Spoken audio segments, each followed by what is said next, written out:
Gunline. We got a fire mission coming down, y'all.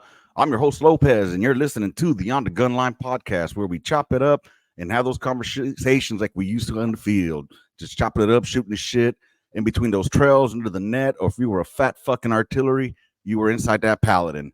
So, with that said, welcome. Today I have a guest with us. I've never met him. We just linked up through one of the friend of the podcast, one of my old soldiers, um, old Rudy Velasquez.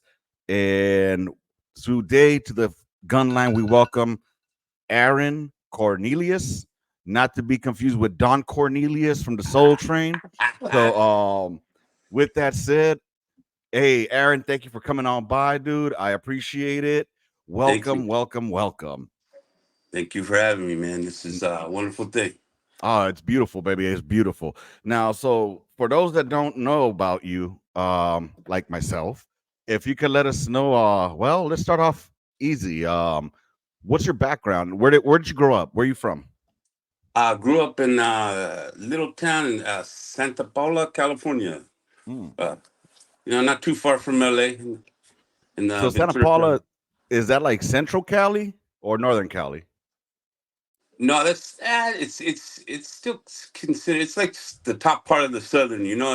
Past the Grapevine, Santa Barbara, Ventura, by Magic Mountain and some of that stuff. Oh, okay. So you're Yeah, not yeah. that far up north then. See, I Nah, thought nah. Santa Paula was like San Jose, Merced area. No, he's like two. Oh, He's like 2 cities away from Oxnard. Eh? yeah, yeah, yeah. Oh, okay. Yeah, I Oh, got a all lot right. of So, family up north though, but that's too okay. much for me up there. I stayed down south more. Órale, okay. And no shots over at the homies that live up north, the Oh, raza of from up course, north. no, no, no, no, No. no. It's crazy So hot up there. fuck yeah, dog. Yeah, it is. So Aaron, let me know what was your childhood like, man? Talk to us. Man, I have my mom and dad. They divorced when I was maybe 2 or 3 years old. So I've probably had about six stepmoms. And Mm, couple stepdads back and forth, and just didn't really stayed outside most of the time. Hanging out with people and as much as I can. And when the kids used to play outside. And right. Be you for real know, on that. yeah, right. And so I ended up just kind of learning more about the streets than anything else, and uh, just trying to survive and deal with that stuff. And just the normal hardships of life. Go to your dads, go to your moms, go to your dads. We don't want you no more. You're too much trouble. And Yep. just trying to figure life out. And I ended up kind of trying to figuring out how to be a man by myself. Yeah. It's gotta And be tough, man. from the older homies on the street or whatever. And it's just kind of how it ended up. And then of course because of that, I ended up having my first kid at 19 and Oh wow. working two jobs, trying to make it. And I was just like, there's got to be something better, and that's where kind of the military came in. I went to go see that recruiter, and he showed me that cool, back then the VHS tape, with that guy coming out of the water with the guns, being all sneaky, and the Yeah. helicopters flying around, and I want to do that, So Hmm. and there I went, gone, you know. Holy shit. So you were 19 years old. Did you finish high school? Yeah, well, I had to go to continuation at the Okay. very end, but I made it. I got my Hey, diploma, but that's all that it took me matters. a little longer, but Yeah. I got it. There you go, man. Because yeah, for me, I had a GED. And what year Wow. did you join? Let's see. I joined in 70, 80, 89. I went to basic in 1990. Oh, damn, 1990. That's what's Yeah, up. Damn. yeah, man. Right on. Right on. So Kind of how old cat, I guess. Huh. nah, not kind of, yeah. You're about because if I would have graduated high school, I would have been class of 95. So I'm putting But you I around. was 87, homie. Hi, way. So you're about 50 to 52 years old. 50. I just turned 55, homie. Orale, right on. There you go. Hey, you know what? Growing up in those decades out there Mm, in where we grew up, mm, just getting to 18, was a yeah. challenge, Oh especially yeah. in the areas where Different we grew world. up. Yeah, Different world. exactly. So okay, so you ended up joining the why the army? Oh, because the army commercial got you the be all you can be. Yeah, I mean, I was thinking, I was like, well, I couldn't score high enough to get into the Navy and the Air Force. Mm-hmm. And I tell you what, there was a time because I got out for a little bit and went back in, but Ah. I seen them, hey, the Marine setup is Mm-hmm. nice, bro, but those fools were crazy. For real, right? That uniform though, man, it drops those panties quick. Oh yeah, man. But yeah, so I decided, you know what? I'm in the army. My both of my grandfathers were in the army too. You Okay, know, my uncle was in the Navy, so I just it was the thing to do. It must be because they did it. Simon. And I wanted to. There had to be something better, to raise kids. And Yeah. I ended up raising five girls. So Ooh, wow. Damn, that's rough. That's rough. All right, shit. I got two girls, bro, and that right there alone is now I'm five. Ay, que me caiga un Hijo, pinche I know. rayo. Oh man. So okay, so well, tell me about your time at the recruiter. You go see the recruiter. So he already had you locked in because you wanted to do it. Did you know what job you wanted to do? You said you want to do something like coming out the swamps, kind of like fucking looking like those movies. So what can you guys hear me? Uh-oh. Are we good? Uh-oh. We good? All right, I'm gonna pause this for a second. Here. Okay, we are back. Okay, too easy. Sorry about that, y'all. Y'all probably didn't notice it, but we had some technical issues here for a minute or two, but we are back. And it be like that sometimes, when you do podcasts. So we were talking about the recruiter, Right, right? right.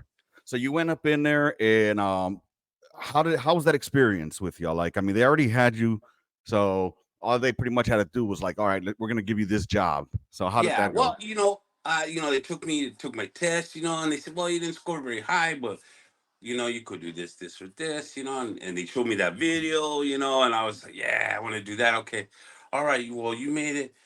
All right, we're gonna sign you up. It's called it. It's called. I had no clue what 11 X-ray meant. Oh shit, okay. All right, 11 X-ray. You're gonna do that. All right, we're gonna hook you up. We're gonna get you here. All right, where you want to go? And da da da. And it's that was it. I was off to LA and then on the plane, Off off to Fort Fort Benning, Benning. Georgia. Yeah, yeah. Ended up being you know infantry, and later on conversed into other stuff like combining the forces with the mech and all that stuff. But Okay. uh, So let's see. Okay, so we started as the 11 X-ray. You uh, got through. So once you get through basic, that's when they assigned you your job, whether you're going to be 11 Charlie or 11 Bravo, right? yeah, yeah. I was 11 Charlie 2 at first, which is running around with the dragon gun and chasing tanks. At 11, first. okay. But So yeah, we started out at it doesn't exist anymore. But my first duty station was Fort Ord in Cali, right? órale, Yeah, San Luis Obispo, right? yeah, right there, Monterey and all that, right there. Okay, right on. Yeah. Good shit. And you said well, tell me about your boot camp. What was that experience like? Oh, yeah. Well, that was an awakening, really. Okay. All the shows you saw on TV and stuff. Yeah, a lot of that's true. you know, them cats are big, they're mean, and they're gonna get you. I've seen a lot of different things, and the kids that at that time period that couldn't get along because there was a lot of racial tension. You know, Mhm. they would team them up and make them like each other. Or Mm, you know, and the guys that come in there all tough and bad. They got broke down. mhm. Because they wanted to mold us up. And uh, I never knew I couldn't do that many push-ups until they made me. You know, it Oh was yeah. it was just quite an experience. It was it was kind of scary at first because all by myself, not knowing what's going on, and seeing like the drill sergeants come out of the building like cockroaches, coming after at the cattle truck, for you. Hmm. And um, but you know what? I wouldn't. Now that I been through it, I would never have changed it because it made me the person I am. I'm able to. I learned so much about myself. Hmm. It made me tougher. It taught me how to think on my own and gain that knowledge, and be able to see how much I can push myself. Yeah, definitely. 100% on that. I went through basic training about 20 years later, in on about maybe 14 years later, because I came in 2004, and Oh, okay. so it was we still had a shit show, but I'm sure it was not as hard as like through y'all that went in through the 80s and 90s. You know what I mean? Yeah, we Uh, didn't have no fancy stress cards and stuff. I heard about these stress cards, but I've yet to have seen one. You Yeah. know what I mean? So, but let me ask you, man. Yes, sir. That integrating into. Have you ever been out of like Santa Paula or that area, and been through the diversity that you see in Army boot camp? In other words, where you deal with like, for me, for example, I only grew up seeing white people on TV Mm, and at school as teachers or police. I had never known white people like outside of those arenas. Now in boot camp, that's in where I was introduced to like trailer trash white folk or gangster oh, white folks, oh or yeah. Uh-huh. because blacks from the hood, I grew up with all that. But Right, right, right. I never had like the amalgam or the amount of all these freaking races in one room. And like you were saying, it was racial then too, right? Oh yeah, So, yeah. I mean, there was a guy from Mississippi and a guy from Alabama, and it was mm, straight like stuff you would hear on TV, man. Oh, you're this, you're that, and I mean, it mm, was it was happening right there. yeah. But they It- ended up making them buddies, whether they liked it or not.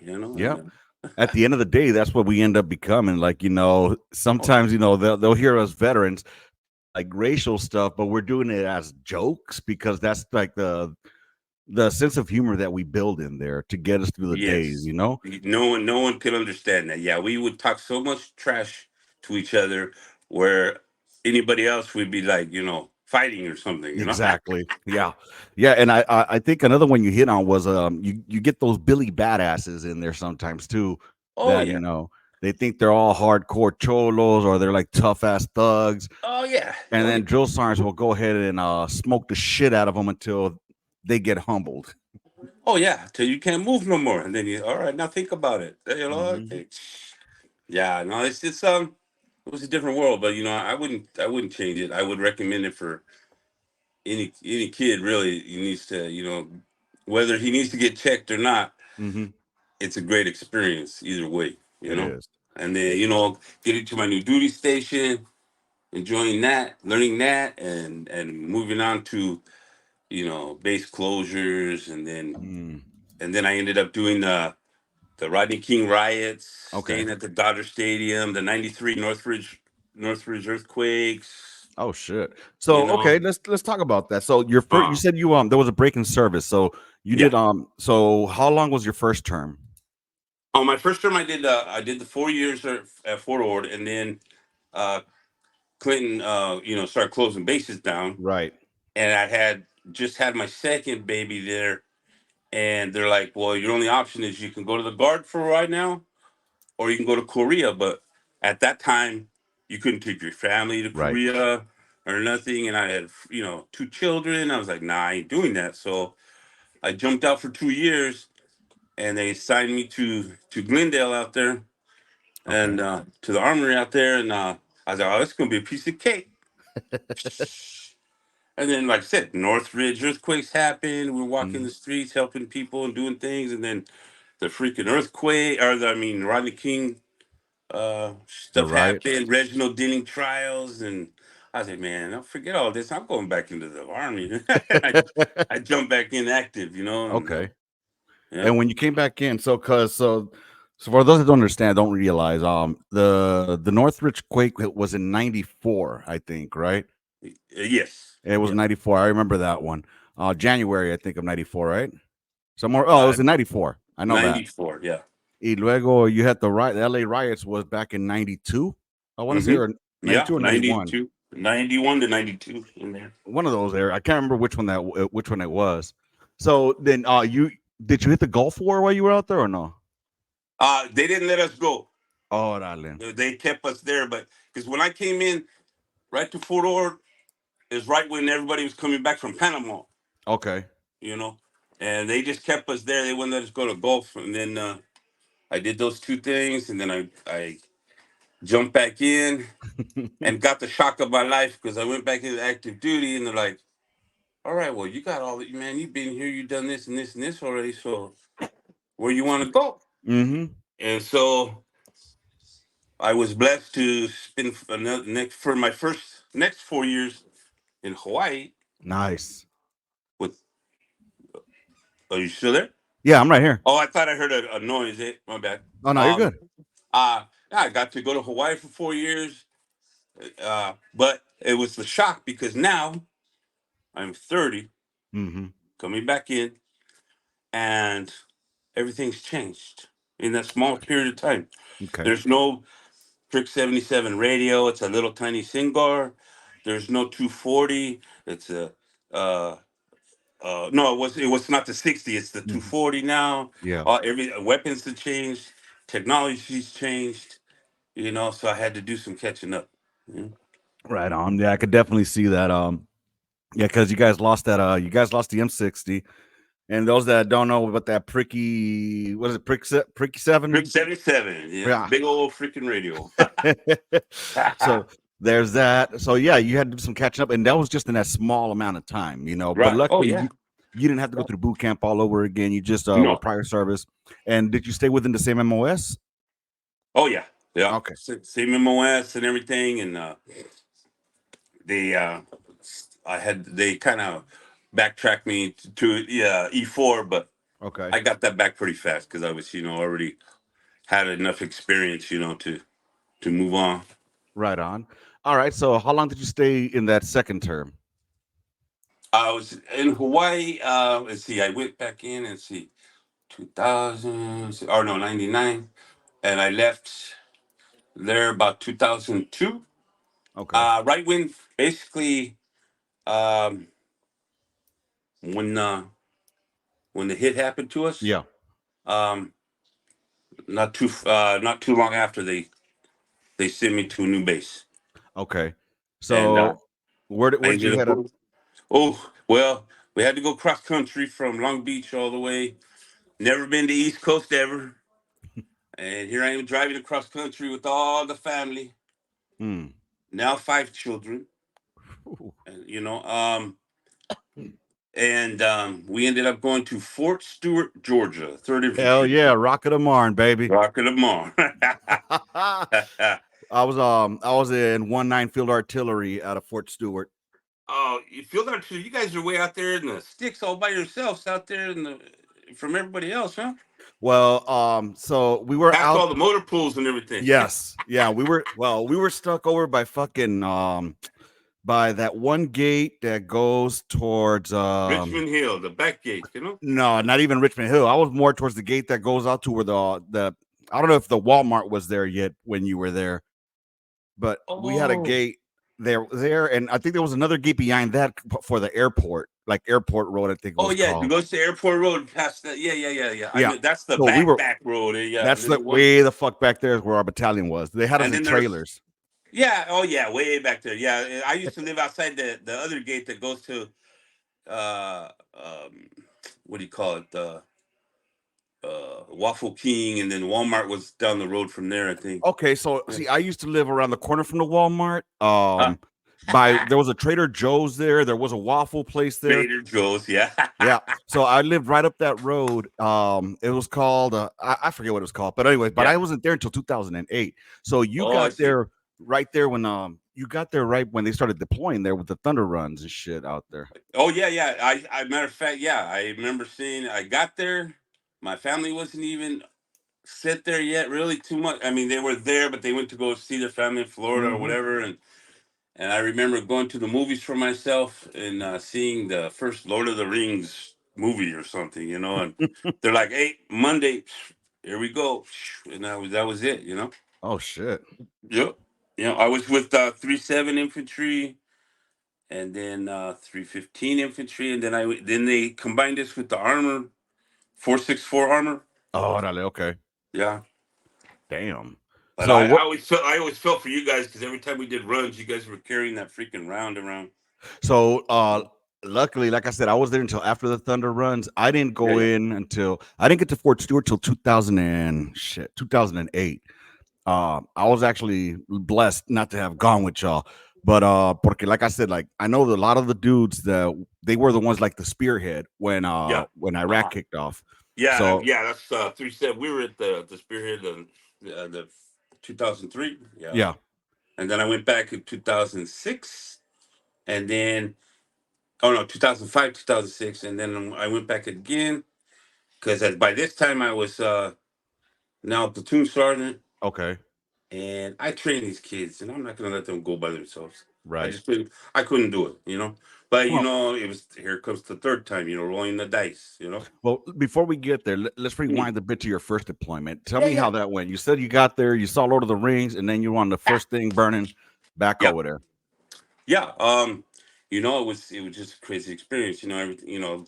Checking everybody, lockdown, make sure we got everything, and going through all the procedures. And then you get to hug your family real quick before you get on lockdown, Hmm. and my little one and stuff, and it was very humbling.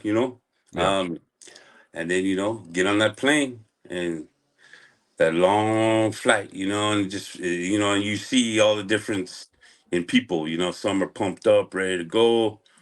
Some are keeping them to themselves. Some are Hmm. kind of going through it, not knowing what's going. The younger cats, they're you could tell some of them are terrified, Yep. and not knowing what's to come, and just relying on your leadership and your partner to your left and right. I'm glad you mentioned that. So going up there, there weren't a lot of people that had combat patches, and those Mm-mm. that did were probably from the Gulf War era, if any. Right. So maybe Panama, if they even gave them for that. So Right. I mean, what was it like going there?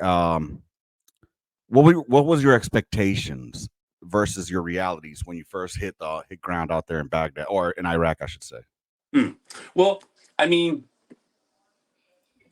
mentally, I was ready. I mean, it was weird being a platoon sergeant too. I guess. Oh no, I'm Hmm. sorry. Backing up to the actual war part. I just, I was nervous. You know, um, Watching everything, what's going on, listening to everything, trying to just get all the information I could, what to expect. And um, just trying to, and you end up getting really close to a lot of your partners right then. Because Hmm. this is about to be real. You know and um, just and you end up, that's I kind of where the tightness even comes in close with your partners. That forever bond starts to meld together. Hmm. Uh, we start trying to play cards or do something to you know relax ourselves. And we some of us have little trinkets that are kind of like our lucky charms. Yep. Uh, I always thought that was just some crazy thing they put on on the TV, for the movies, but Hmm. no, that it does really happen, and getting those, seeing some of these cats writing letters and giving them to their squad leaders. Hey, Sarge, if I don't make it, can you give this to my girlfriend or my mom? You know, it was just seeing all that preparation, just really put it at your feet, and kind of put things in perspective. A lot of things, how much all of a sudden now you appreciate what you have at home. Maybe you took advantage when you were at home. Maybe you didn't realize what you had until you're in this situation, Yeah. you know? And then it's just once once it starts, you go over the berm and it's time to go. All you got to do is just, you pay attention and you rely on your partners to your left and right, because you'll know who has your back at that point. 100 fucking percent. You couldn't have said it any better than that, because um I think all of us have that same fucking feeling of, all right, I thought about it on the plane right here. I thought about it during our train up before we left Kuwait. Hmm. I'm here now. And I can't be thinking about mama and daddy. I can't be thinking about the wifey and kids, No. because right now I got to focus on the mission, Hmm. myself, and my soldiers, you know, 100%. and ain't got time to be fucking around calling back home and worrying about that shit over there, because you're over here. You know what I'm Right. saying? There's nothing you can do about it. Right. So Right now, all that stuff doesn't exist right now. exactly. Yeah. That shit is it stayed with the smoke from the fucking air, from the That's airplane, bro. that's right. God damn. So where did you land up first out in Iraq? Like did you guys take over any areas, or where were you? Oh, well, see, yeah, during the initial push, yeah, Hmm. we jumped over the berm from Saudi Hmm. and took over a little small, tiny airport and ran up. We were, see, I think the Marines were going through the center, up through Solder City and all that stuff, and we were on the outside on their left, and we were taking like little airports. We went up to Karbala Okay. and uh, went from Karbala, and then we went initially pushed all the way through to Baghdad and Okay. took the airport, Hmm. and then surrounded the airport, secured it, and then I think 101st jumped in. Okay. Yeah, one of my co-hosts, friend of the podcast, he was in the 100 and worst. I always call him that. So he was with the Screaming Chickens and fucking yeah, he was in that initial push as well. And Hmm. he talks about, going up there in those thin skin Humvees, you Oh yeah, know, yeah, and no armor, and nada. Uh just fuck it, let's ride, you know what I mean? But huh. at that time, there still hadn't been IEDs being used, or were they already used during that time? No, for the no, for the first push that. No, I never even heard one. Yeah, Yeah. it was all just they were all beefed up, acting all chingon and stuff, but they were throwing their weapons down and running after that, and there Yeah. was a few little incidences, but not because I think the biggest thing we got in at the very first was because we got the word that basically, Saddam was saying, hey, we just, Americans, all them tanks and all that crazy stuff you see, it's just all plywood, you could take it Mm. down, and they were getting dropped off by cargo trucks. Oh, Or shit. go fight it with an AK. Go ahead, fool, come on. you know, and it just didn't work, but no, there was no IEDs or nothing then. It was just people jumping off with AKs and trying to get you, Yeah. And they would just shoot and run then, huh? Take pot shots at y'all, and well, Oh, yeah. some would stay actually and fight though, or like most of them were just Oh no! Some of them would sit there and run around in circles and stuff, and try to shoot, shooting at Bradleys and different things, and then they were getting smoked. But I yeah. mean, They must have never seen a 25 Mike, coming at them. yeah, Shit. I'll tell yeah, you, during one of my deployments, I saw a 25 Mike in action, lighting oh, up a fuck. Oh my God. Just everything seeing goes those poof. tracers. Yeah. Ooh, buddy. That shit scared the fuck out of anybody. Oh, I Oh mean. yeah. So that first deployment with the third ID, you went out there. Was that a 1 year or a 15 month, or how long was that deployment? Oh no! The initial push was only like I don't want to say it was maybe like 7 or 8 months at Okay. first. Yeah, and we did the whole Baghdad thing and going up and down Haifa Street and Mm. and watching watching my freaking badass freaking artillery boys blowing crap up, calling some stuff in and watching things just disappear. Yeah, buddy. Love it. Oh, I'm telling you, man. That's why I love it when some of these guys call me a pogue. I'm like, yeah, I'm a pogue and proud of it. But guess what? Whenever your ass is in a tick, who you calling? You calling Who that you pogue trying to over scream there? in on that radio going, help me, help me? That's right. I know. I Oh know. shit, that's what's up, man. So okay, so you made it back to you returned back Hmm. from your first deployment. Yeah. How had you realized when you came back that you were no longer looking at the world the same way? Had it hit you yet, or or you Mhm. just integrated back to Fort Stewart, like back to normal? Um, well, now I think about it, I mean, the first time, I mean, it did make some changes, Hmm. for me, mentally, but more so in a couple ways. Like, number one, coming home and just being able to sit on the floor in the living room and play with my daughter, her toys, Hmm. and stuff. Um, but seeing in a wartime environment, you know, young young kids that well, they were young in my eyes, Hmm. going to help out, and hey, going to help rescue somebody because some idiot, shot one of our boys and killed him, and then disappeared. Hmm. And this was a young kid, man, young. Hadn't even got started yet, and wanting just to take out the whole neighborhood. Uh, that stuff sticks to you. I don't Hmm. care if you're a tough guy or not. That will, you know, get you. And it'll be on your mind forever. Yep. And but at that time it just kind of, I kept it in my mind. I did a lot of things. I went and did a lot of things for that family and stuff, and helped out the best I could. Uh, but that was kind of the start of those things. Right. The very beginning. You Yeah. know. No, I completely get it. Especially like for some reason, I'll put myself for example. I don't want to generalize.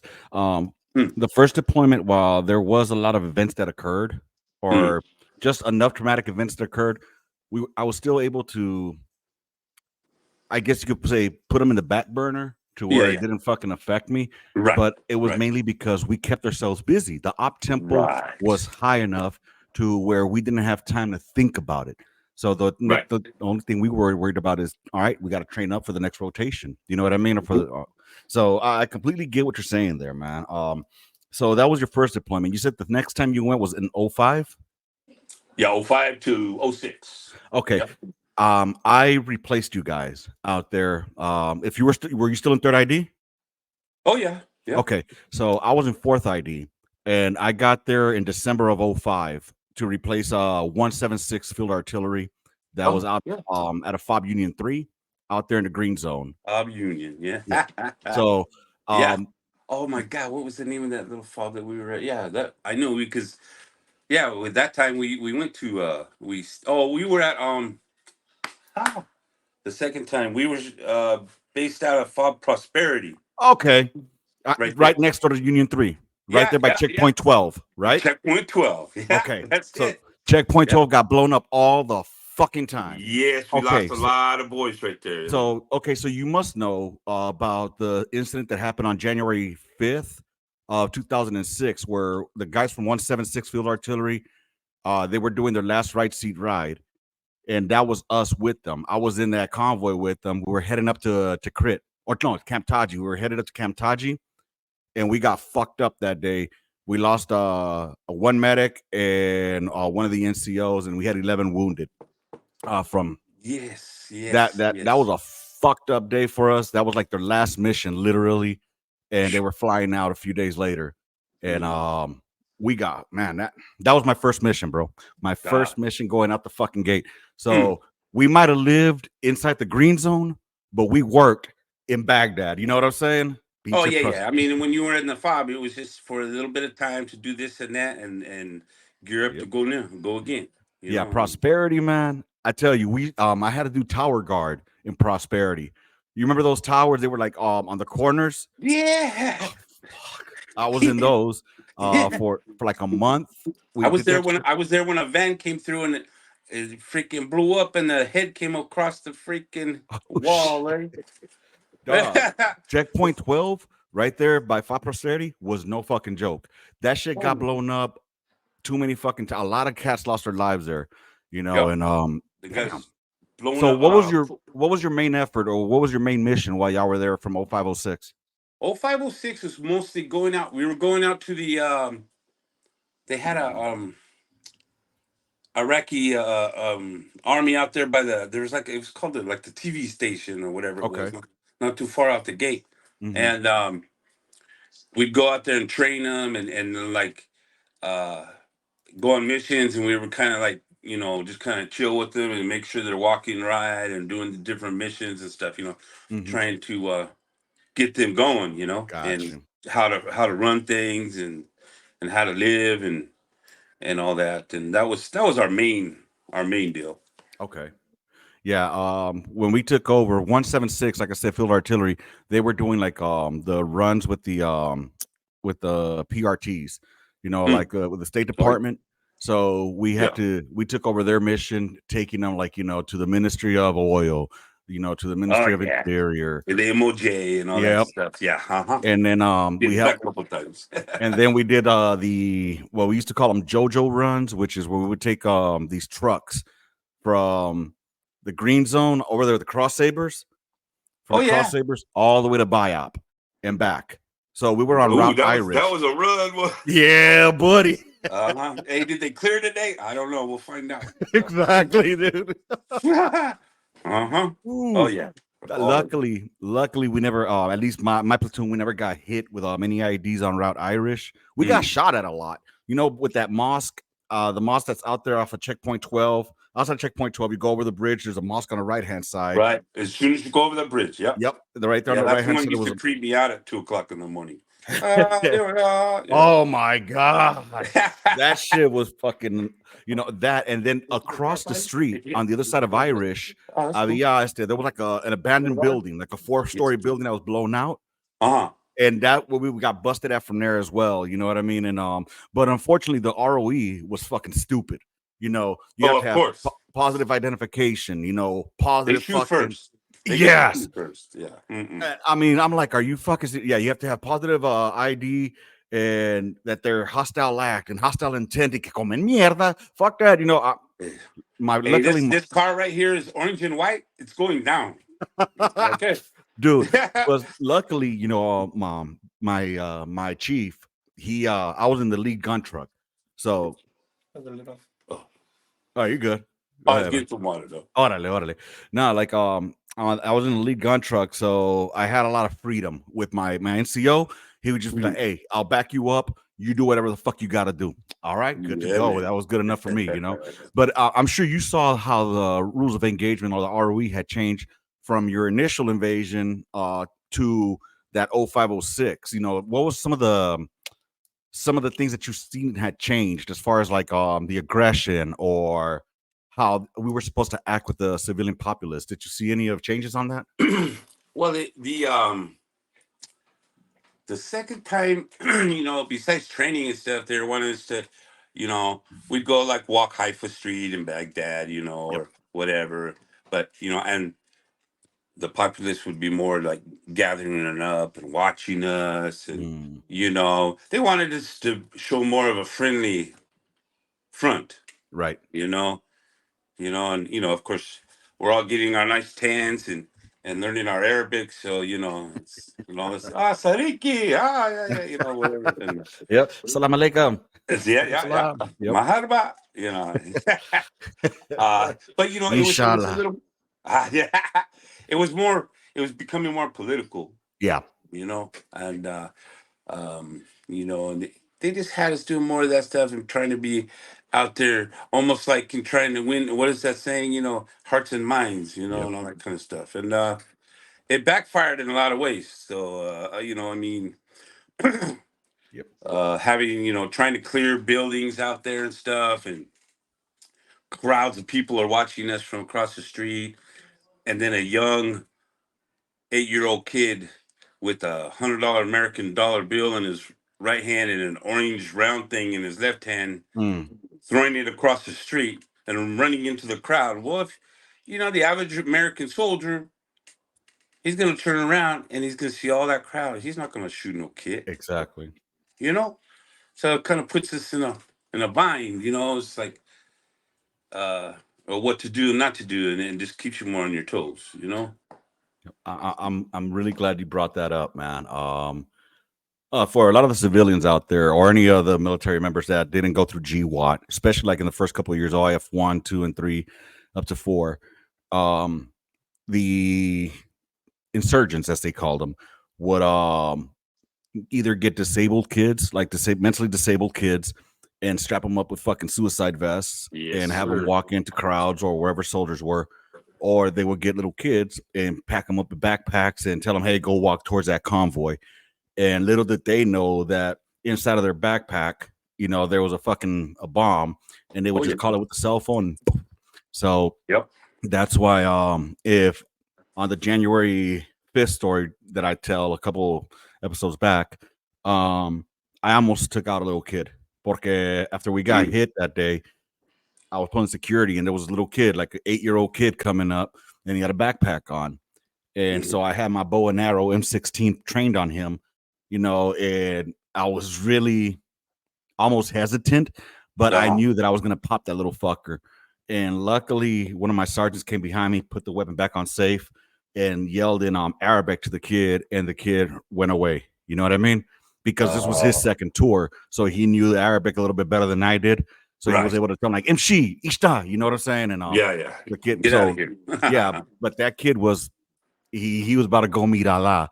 And then Uh-huh. the thing about that is like that's why it's very difficult for a lot of veterans out there now transitioning back to be in Yes. areas that are like in crowded areas, crowded rooms.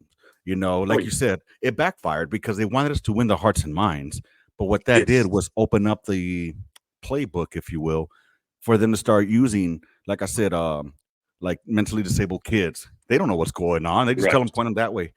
Mm-hmm. That happened in Mosul, and when I was up there, and it was just a fucked up time. But all right, fuck, man. '05, I'm telling you, '05 was a fucked up time for you guys at Third ID. You guys, It was everywhere. There was things going on so many different places. I mean, oh yeah, our CO was doing a handover for somebody else, and on the handover, he got waxed by an IED, and I oh, mean, there is stuff going on everywhere. You know that cafeteria that got hit by the mortars. It was up, I think, more north though. I think. in Mosul, you had the suicide bomber that walked into the DFAC, Oh, there and you go. Yeah, yeah. Uh-huh. That yep. one. Yeah. Mm-hmm. So I mean, it was just tough, man. I mean, we're Yeah. trying to win the hearts and minds, but in the They long run, took it's it either there. just put two to the chest and one in the head. So, Right. but yeah, dude. So all right, so that was your second deployment, and Yeah. so that one completed, conducted, came back in, came back to the States. Were you still in Third ID when we came back, or Oh yeah. Third ID wouldn't let me go. They ah? just kept So kept for those us who don't rocking. know, the Third ID have the Rock of the Marne, and Yes. they also have the Marne Express. But Marne Yes. is an actual acronym. All right, and it's my ass raping never ends. All right, so for those of you that know about Third ID, you know. Yes, sir. Yeah. Came back from there. All said and done. Right. Like the last months before we left, I was able to hook up a lot of people because I had gotten a little love from back in the States that they collaborated some boxes, and the supply sergeant didn't like me for a while because they had two Humvees and stuff, and it was all for me. Oh shit! So Hell yeah! I was able to hook up everybody, with some goodies. Yeah. But you know, came home from that one. Um, you know, um, went through a lot more stuff. A lot more stuff I would think I would never see. Right. I wouldn't wish it on anybody. You know, um, uh, but I found myself also. I mean, yes, I was saddened by things and also too, but I also seemed like I was also getting a harder skin. I mean, just like the emotions were really there Right. outside. You couldn't see it. And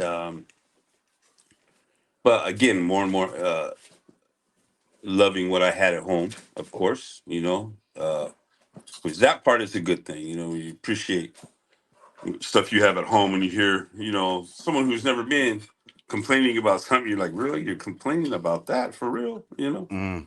Uh, but so things were changing a little bit. Uh, Came home. I bought my first house Okay. right out there in Hinesville, and got the family going. And uh, they, as soon as I got back, they sent me to drill sergeant school. Oh, okay. in Fort Jackson, Oh, which okay. that was a little hard because now all the quote unquote privates are all grown men, Right. E6s, E7s, E5s, and trying to get a bunch of grown men to clean the latrine and stuff is like talking to a bunch of 2 year olds. You know, Right. it's just crazy. It was a little harder, but I went through So that. you're Did that? talking about in school, right? Like Yeah, when you're going to actually drill sergeant school doing the actual yourself. drill sergeant school. Yeah, Yeah. Yeah. and I mean, then go ahead. no, but I did that, and I was supposed to go do 3 years in drill sergeant, doing drill sergeant time, but Right.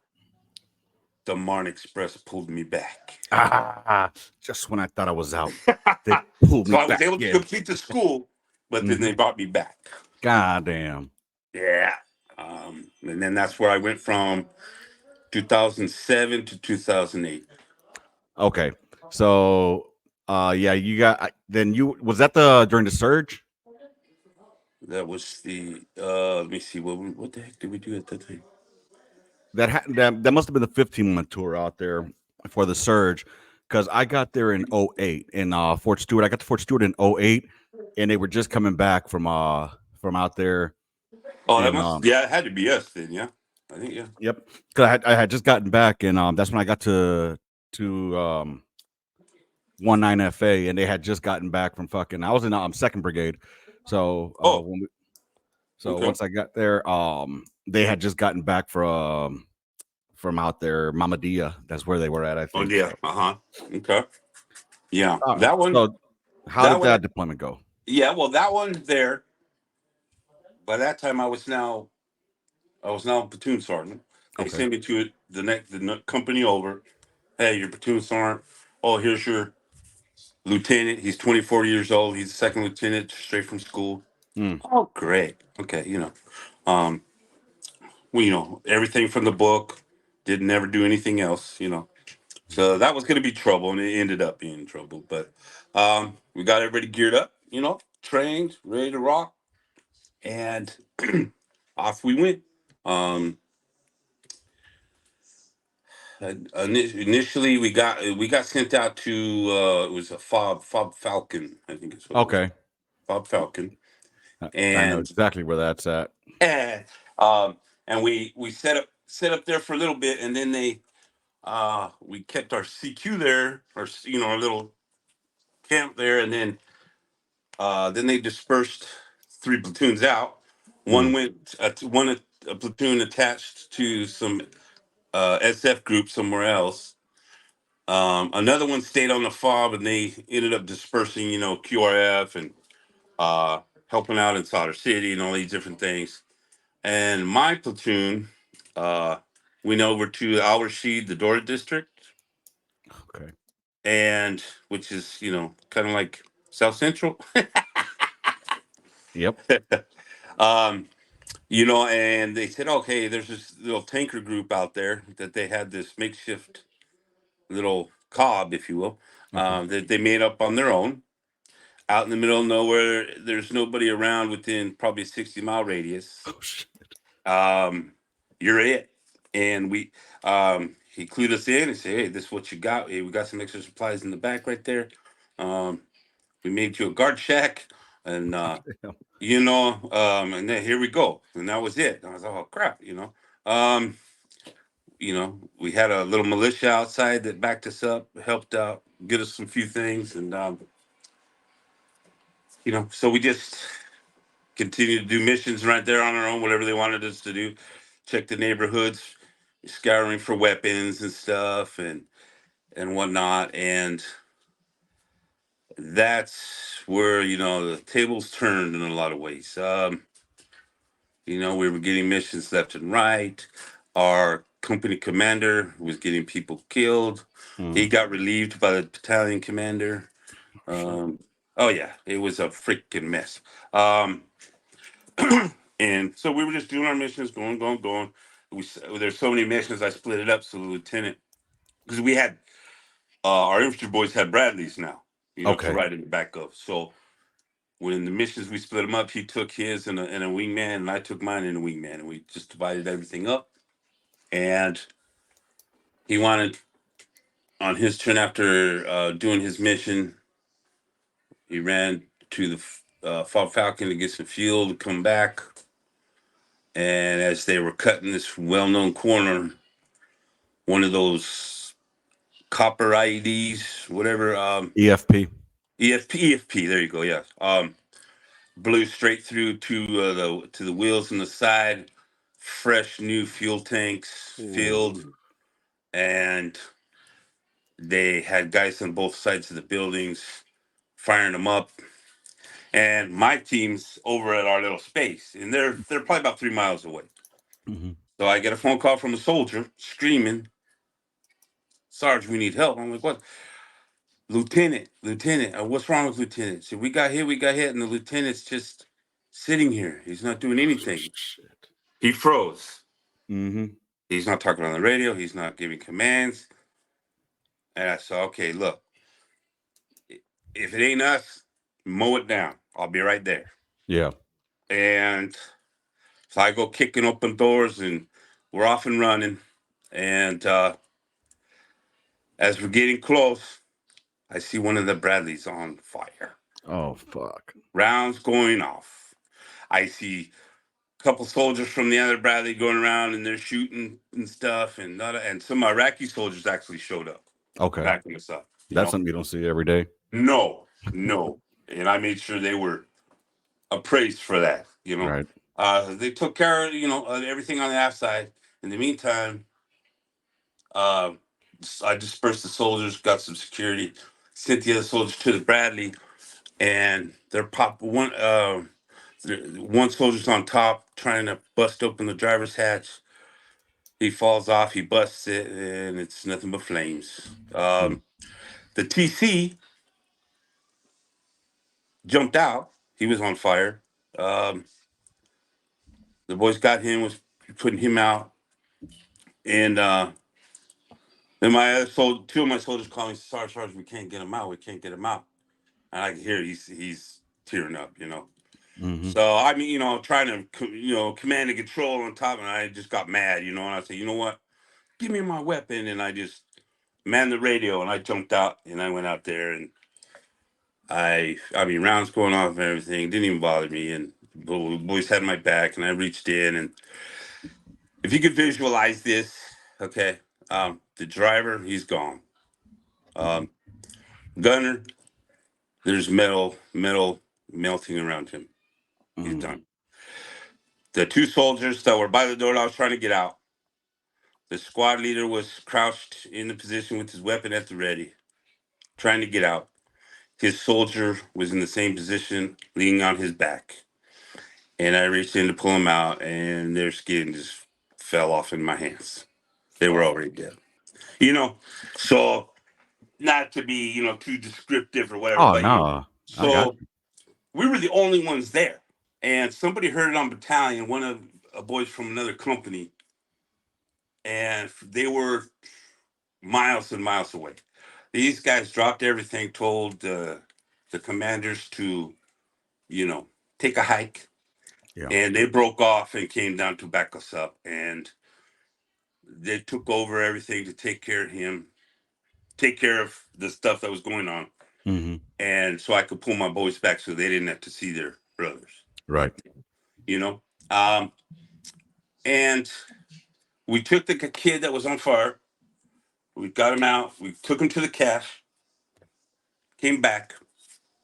Hey, give me one quick second, brother. I'm sorry to cut you off. Give me 1 second. Yeah, I got a phone call that just came. All gotcha. Go right, for and it. we are back, y'all. Again, you guys don't know, but I just had a phone call come in. Had to go pick my kid up from school. Long story short, we are back. So if anybody saw me looking at my phone, thinking I was being disrespectful to the homeboy here, I wasn't. I was trying to take care of personal matters at the same time of doing this interview. But anywho, we are back, and I'll make sure I edit out that other stuff. Pero we were talking about where we last left off. We were talking about the Bradley got hit with an EFP, couple of casualties in there, and the LT pretty much fucking folded under pressure, and you didn't want your other Joes to see, their fellow comrades, their brothers, in that form. All right, so take us through that. What happened after?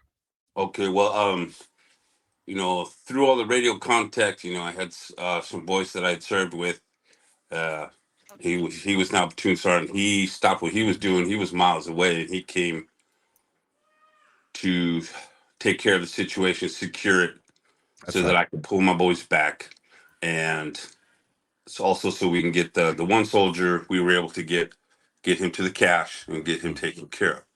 Uh, Once we did that, uh, went back to our little cob and let the boys, relax a little bit, and make sure, squad leaders, hey, check your boys, make sure everybody's okay, keep everything monitored.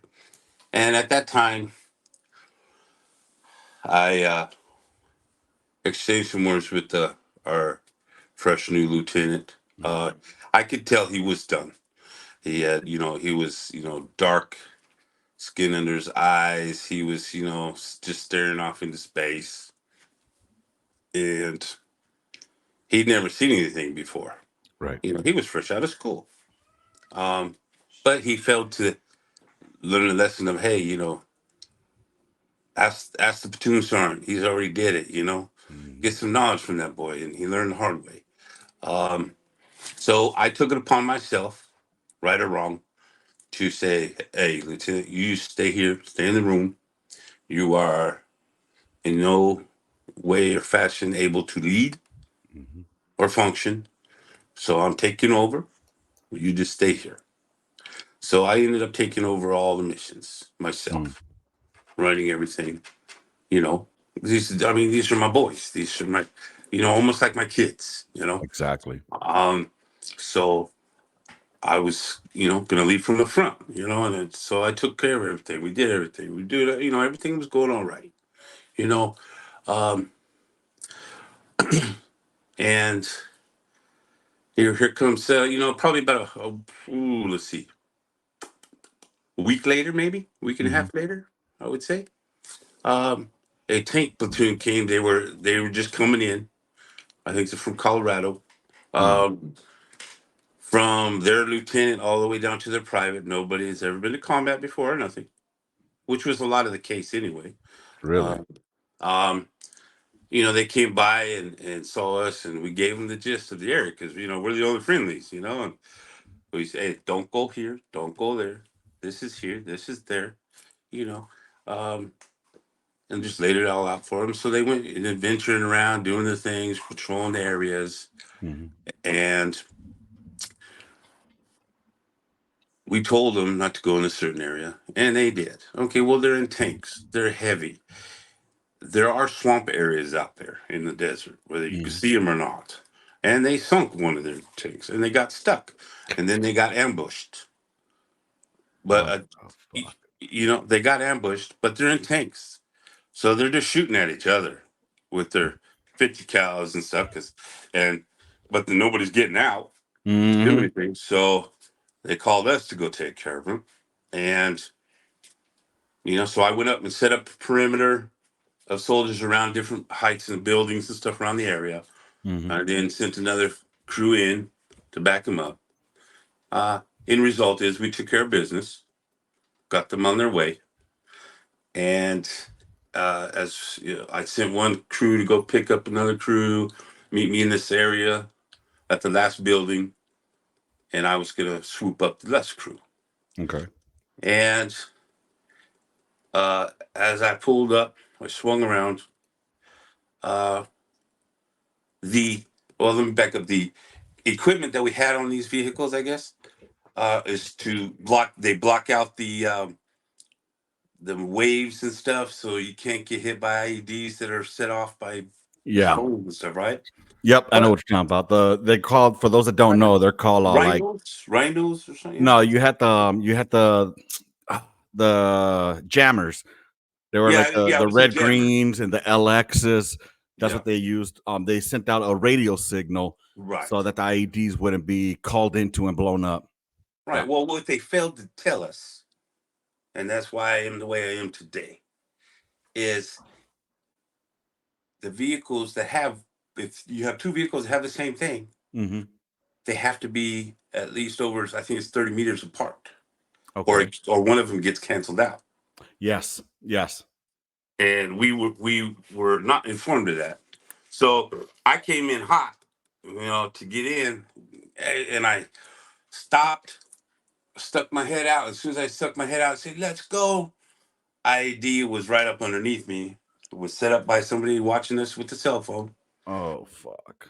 Came up through the vehicle, through part of the engine, and I had the fish bowl. It's around my head, Mm, but due to the way they built it, the left side you couldn't because you had a little the what do you call it, the eye hole where you could look from inside. okay. So you couldn't put nothing there. So all the shrapnel and everything came inside, and used my head as a pinball machine. Oh fuck. I immediately went blind, and I lost about a well, no, softball. No, I'm sorry, tennis ball size hole on the top of my head. Skull was gone. Punctured the arteries in my neck, and but even though this all happened unknowingly to myself, I never passed out at that time. I was still yelling and screaming at my soldiers, Mm-hmm. get accountability, get us the hell out of here. And I'm kicking at the side of the wall of the vehicle. And God bless that little freaking driver. He heard me and he understood and he got the thing moving, even though it wasn't moving very well. Right. But he got it moving. We all got back to safety in our little car because we were about 3 miles away or 2 miles away. Um, I just remember getting myself out of the vehicle, and my gunner next to me, he was blood from head to toe. From me. He wasn't hurt, but Oh no shit. no, he So, wasn't hurt. It was just what type me. of vehicle were you in? I was in the they gave me the Bradley and I was running. Okay. So I you was were in a excited. Bradley when this occurred. Yeah. Yeah. Oh, fuck. And uh the wreck came down, I came out, didn't know what was going on. A soldier came next to me. Hey Sarge, I just remember, hey Sarge, I'm gonna fireman carry you. And something told me, even though I didn't know, and I just remember I took my right hand and I slapped him on the back of the neck and I said, "Hey, you dumbass, I think I have a head injury. Don't fireman carry me, you're gonna kill me." Yeah. You know? And Mm-hmm. another soldier came up and they got me stabilized, initial stabilization. They threw me Mm-hmm. in another Bradley, and my gunner, uh, good kid, he was holding my hand, and my medic came in there and it was just us. And it was, they got me, they were getting me to the cache. And I just remember my gunner would tell him, "Hey, just don't leave me, man." Yeah. It was my boy. He knew everything. He got everything going in that vehicle. He was a good kid. And I remember telling my medic, I said, "Medic, if I fall asleep, I don't wake up, I'm going to haunt you for the rest of your life." Damn. I remember saying that, and I guess I faded out then. Mm-hmm. And poor guys, kind of TMI, but I was ended up throwing up the entire time. Yeah. And of course, that chain reaction. Yeah. Um, then all I remember after that was I remember being zipped up in that like that quarantine bag or whatever it was. Okay. And my first sergeant, battalion commander, was there, and they were putting a Purple Heart on the bag, and I could hear my first sergeant's voice, and the only thing I freaking said, "Hey, first sergeant, I'm sorry. Please tell my soldiers I'm sorry. They're making me leave." Yeah. You know, because I didn't want to. Right. You know, those were my guys, and Especially leaving them with that PL that was, right, not worth this fucking weight in salt. right, right, and I flew off. Then I remember all of a sudden, 3 days. I guess they flew me to Longstool. I was there for 3 days, um, stabilized, and then I don't remember none of that. I remember, I guess it was a C-130. Okay. But if you ask me now, I guess there was 14 of us in there. We were all Holy in shit. we were all on beds, Mm-hmm. but I had no clue what was going on. I thought I was on a roller coaster, you know. in a Yeah. line, and somebody telling me, "Hey, if there's something wrong with you, raise your hand." And I'm raising my hand, going, "What in the hell's going on?" You know, Yeah. um, and then ended up initially at Bethesda Naval Hospital, Mm. um, and the first time I woke up, because I guess I was having dreams that I was on standing on top of the hospital and stuff, because they had pumped me up with a bunch of medicine, you Gotcha. know. And I told them, don't ever give me that stuff of medicine again. And it was happened to be some medicine called Ambient, and I was like, don't ever give that to me ever again. Mm. Um, but you know, that's when my little one at the time came running in because I had me all quarantined and everything for any viruses or bacteria, Right. And my little one coming in, and I just remember her, Daddy, Daddy, I have something for you. And she put her little hand up, and I'm reaching out because I had these big metal things around my eyes, and she gave me this little bunny rabbit with Velcro hands Ah. so that I could find my nurse's butt. Oh, You know, dale. that I mean, that was the only time I was like, man, I'm blind, I can't see. I teared up a little bit. Mm-hmm. Um, but I got the initial thing from the doctor saying, well, this is what happened. He made a replica of my skull, Okay. and I could feel what's going on and stuff.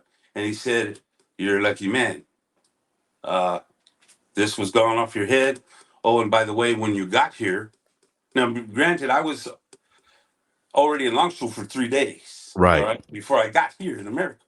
Right. And after this surgery, he's like, "Oh, you're a lucky man because when I got you, you had an aneurysm." Oh shit. And for those that don't know, Longstuhl is out in Germany. All right. So that's Germany, and then he was flown out to the States afterwards.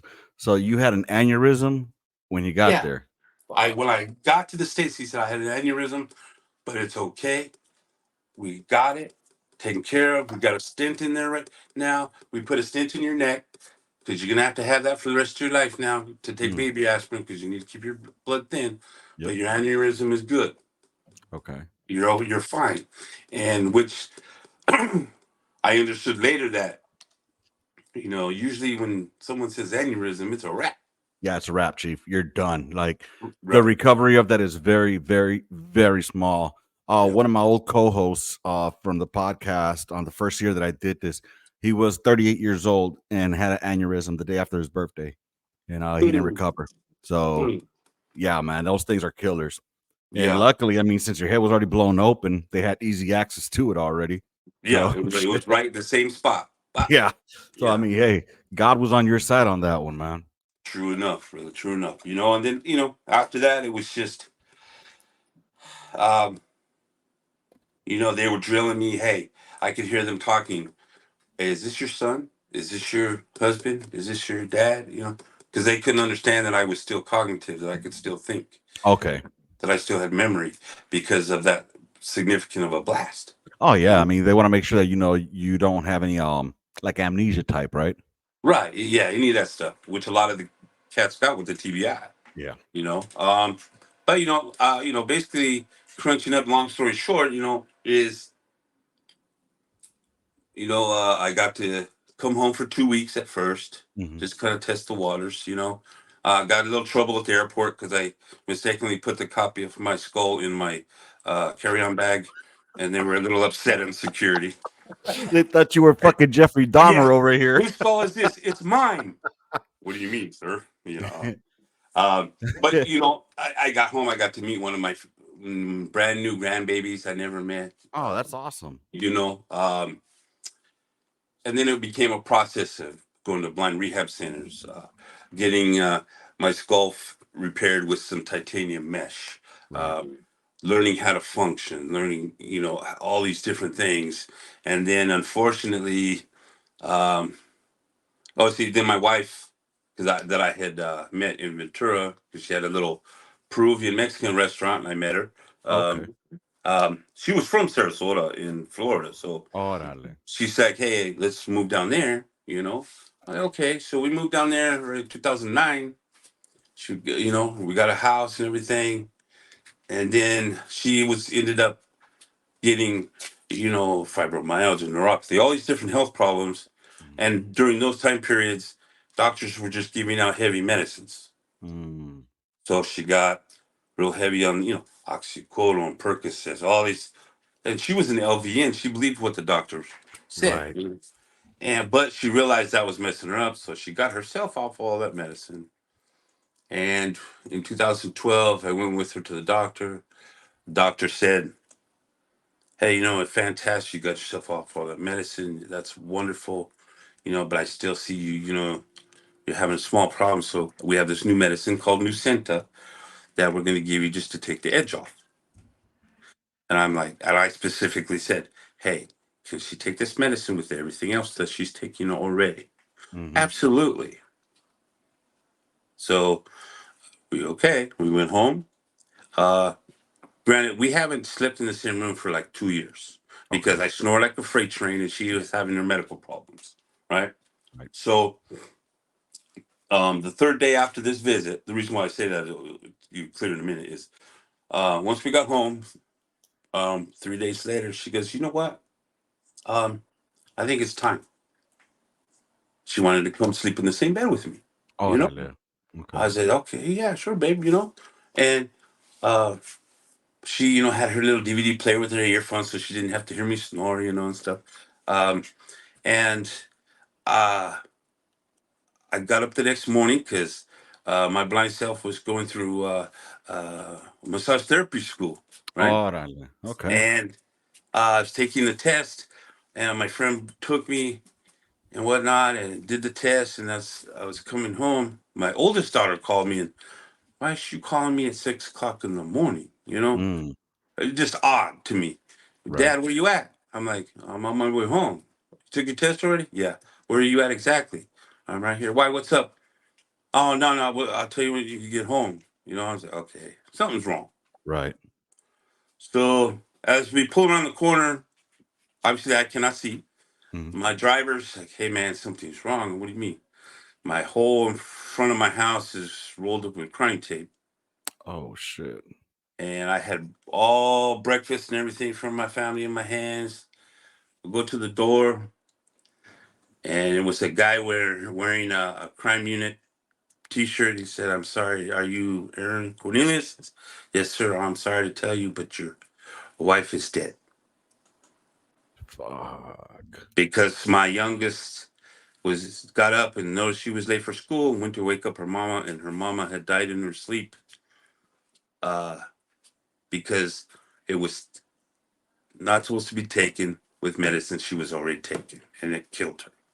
Oh man. So the contraindications, the medications they didn't jive together. The doctors Nope, didn't fucking catch that. nope. And Wow. um, luckily, I still had a youngster to take care of, or things could have went the other way for that doctor. I'll just say that, Bro. No, I But completely understand. I lost it, of course, because I'm not even healed myself, Hmm. and now the one who was holding the reins, she's gone. I'm Right. married for 14 years, and my little one who's 11 is still under the roof with me at home, Yeah. and I'm still learning. I'm newly blind. I don't know what the hell I'm supposed to do either. So it was a traumatic thing, Oh and shit. that's I'm it. Me and her became a lot closer because I taught her how. "Hey, help dad. We're gonna learn how to write checks today. okay. Our cook and stuff. But there was a small period of time because after the funeral and stuff, everybody says, "Hey, man, anything you need, man, we're gonna be there for you." Da, da, da. But when Hmm. they all go home, it was nothing. It was ghost. I was by myself, and I didn't know anything at the time. And for about a year, I went straight downhill, looking to fill that gap, Right. drinking. Here, do this, and all these little chicas, "Oh, I'll take care of you, sweetheart." Hmm. I, I got, I got taken for $48,000. I got robbed. I got half of myself at the pawn shop. I went downhill fast, and then somebody put uh, a little tiny. Think it was only a little tiny chinger. Somebody put a little tiny chinger of fentanyl in Mm. something I had, and it killed me for about 2 minutes. Holy shit. And I was, my daughter came and, at the time she got me later, and everything. But that was my awakening point. I said, you know what? I still got somebody to take care of. I'm the only parent this kid's got, you know, and I got my shit together. And now I'm doing Million Things to Wounded War Project. I'm a peer support group leader. Uh, I'm out there trying to get these youngsters to, stop committing suicide and, Yeah. trying to give them a purpose and say, look, man, I'm blind. I got TBI. You know what? I've went kayaking. I've skied. I've been surfing. I know how to. Oh shit. You there?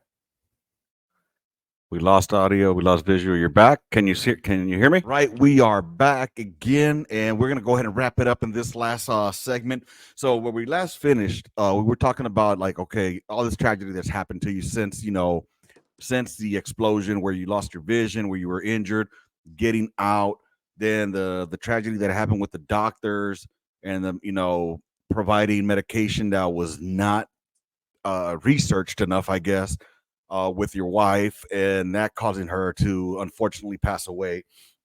And now, you're dealing through life as being visually impaired, then, having a single pop now, you know what I mean, with a youngin. And so take us through that, man. How have you been able to, you were saying something about, you lead groups now too as well?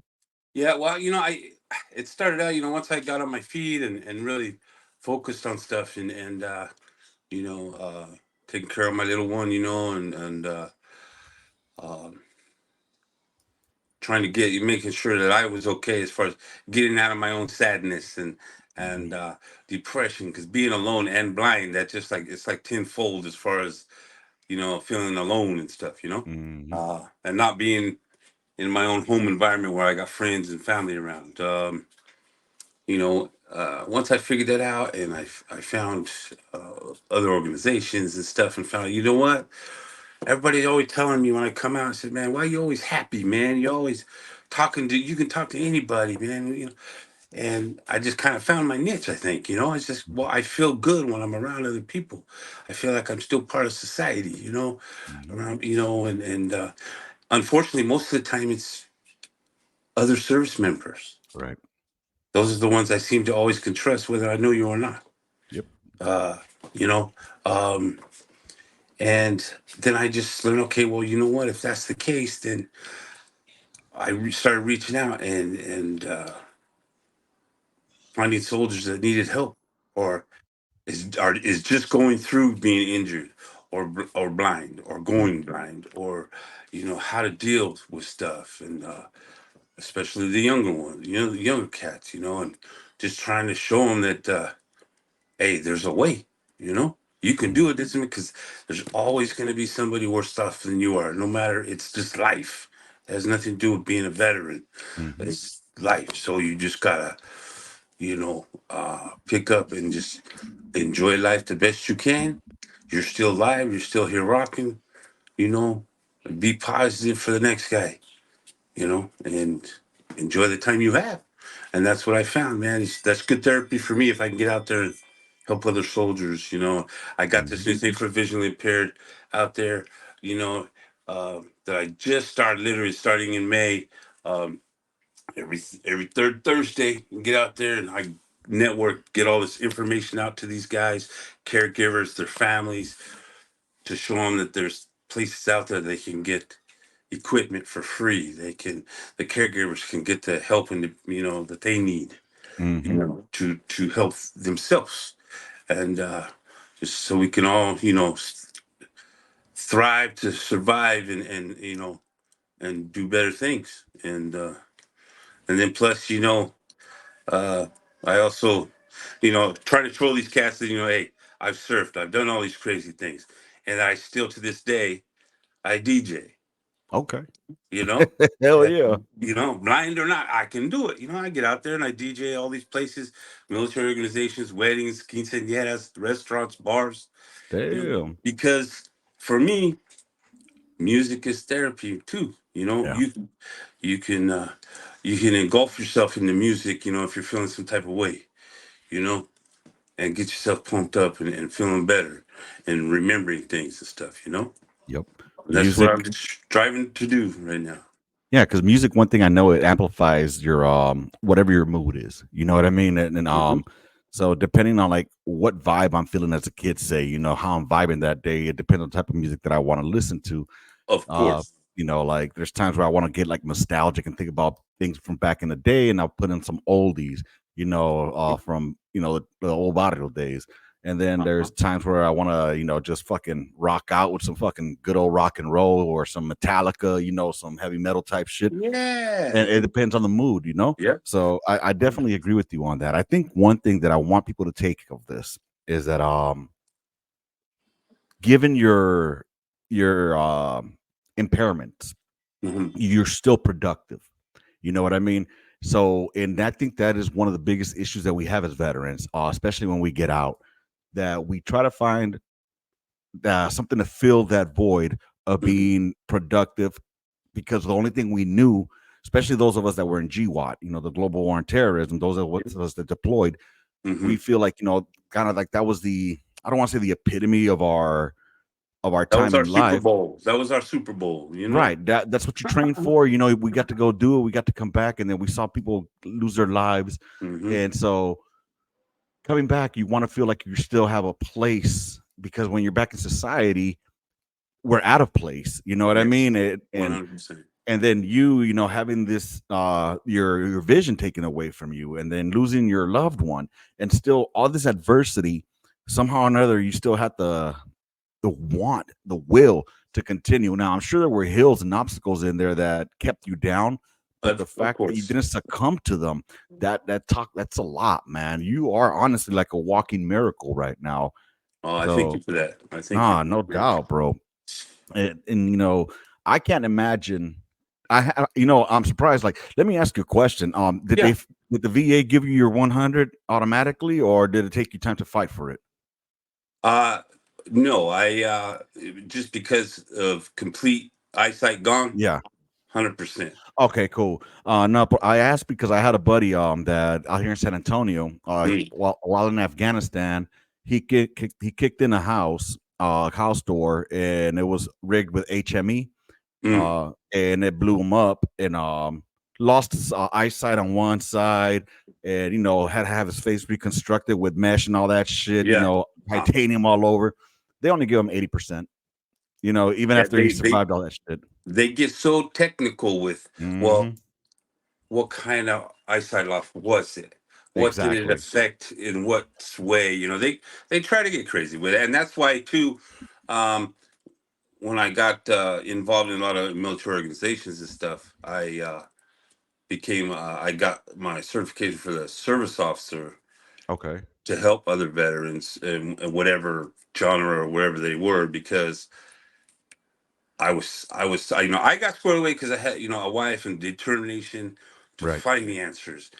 So I got pretty smooth entry into the everything as far as the VA goes. But man, there were people out there, they just getting the door shut in their face. Yep. And so I became a service officer, and I found out all the side doors and the back doors and who to talk to. And I could just do this my darn self. So, I said, okay, what do you need? Hey, I love throwing fireballs at the VA. What you got? Right. And because it's ridiculous. Yeah, it seems sometimes that I think that the problem is, though, is that there's a lot of motherfuckers out there that malinger, and they fake the Yeah. funk, and Yeah. Oh, they yeah. fuck it up for the veterans that really have a necessity for it. And the Oh, doctors have started to guaranteed. sniff that shit out, Right. So now they look at everybody through that same fucking the same glasses of, okay, are you faking it or are you real? You know what I mean? Oh, yeah. So, Yeah. They are definitely out there. I know one off the top of my head who, he was not a very good soldier at all. mhm, But he was always trying to go to sick call, oh, his knee or what. mhm, And he got out of the military. Yeah, you went overseas, yeah, but nothing happened to you. But yeah, right. he was rocking, trying to get 90% for what? You know, Yeah. working the system. Yep. Well, And absolutely that's a shame, because I know a guy terrible. got 80%, 80%, and this motherfucker. talks about like he can't sleep because of bombs and shootings. I deployed with this dude. Our last deployment, the one that I was on in Mm. Afghanistan, our mission was to train the Iraqi arm, not the Iraqi, the Afghan army Oh for yeah. artillery. Right, that was my Uh-huh. job. So we really didn't have any firefights. We weren't involved in any IDF, anything that that put our lives in threat. This Right. motherfucker tried to claim all that shit. Then he claimed that he was suicidal, and he tried to kill himself apparently by slicing the top of his arm. So Or the top of his arm. yeah, not he didn't go north and south on his wrist like he's Right. supposed to if he wanted to do it. But guess what? The Yeah. VA fucking fell for the okey doke and they gave him that Uh-huh. money. Now Mm. it pisses me off because I know legitimate motherfuckers that They won't they even go try to the VA because they, exactly, yeah. Mm. exactly. Yeah. And this guy's over there milking it, Mhm. but fuck it. Yeah, yeah. But no, I mean, hey man, I really appreciate you coming on here and talking to us and giving us your story, bro. I Yes, really sir. hope we can do this again and link up. And Yep. dude, if anybody's out there has any questions, regarding like your where they could find like more resources for visually impaired folk or what you help with, is there any like websites or anything they could look up?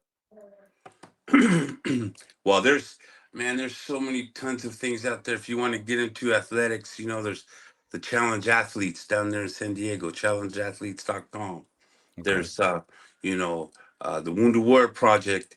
They got every network under the sun, okay. that could back you up if you're struggling in life, or just you need some help, or you need to be, whether it's mental health, physical health, uh financial help. Hey, you want to learn how to climb some rocks, they got a program for it. Hell, You need to learn how to cook, anything. yeah. It's out there, I'm telling I think it's great, man. That you also have that family there that was there to help you, through your times. I'm sure that they had to go through some adversity with you as well. you. Yes. Um, and dude, it's a blessing to have you on here. I appreciate that. Anytime you want to come on to the podcast, please do. Tell Velasquez or Rudy, tell him to give you my number so you can Okay. link, and that way we can chit chat anytime. And whenever you want to come on the podcast and chop it up with us over here on the gun line, you're more than welcome, brother. I thank you Hey, for being here with us. 100%. Thank you for having me. I got your back any day, anytime. And what you're doing is outstanding, I and I'm appreciate you. impressed with it myself. I appreciate you, brother. Well, with that being said, man, thank you for everything. I'm gonna go ahead and wrap this one up. Rounds complete. End of mission. Gun line out. Stand by. Fire. Mm. Oh, repeat, repeat. Oh. Y'all have a good one, man. Take care, man. Thank you, bro.